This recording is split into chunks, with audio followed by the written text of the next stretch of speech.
The first chain was giving French companies priority in all government contracts.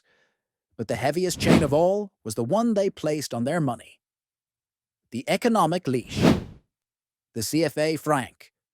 Imagine you get paid for your work, but your old boss holds your bank account. He decides how much of your own money you can use, invests it for his own profit, and you have to ask his permission to make any big financial decisions.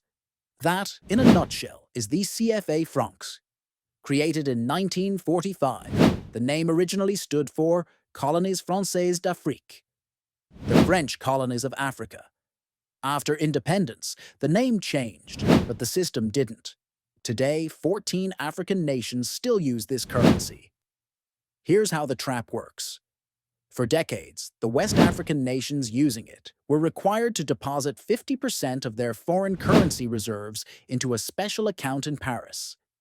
This gave France a huge pool of capital to use, while the African nations who actually owned the money often had to borrow their own funds back at commercial interest rates.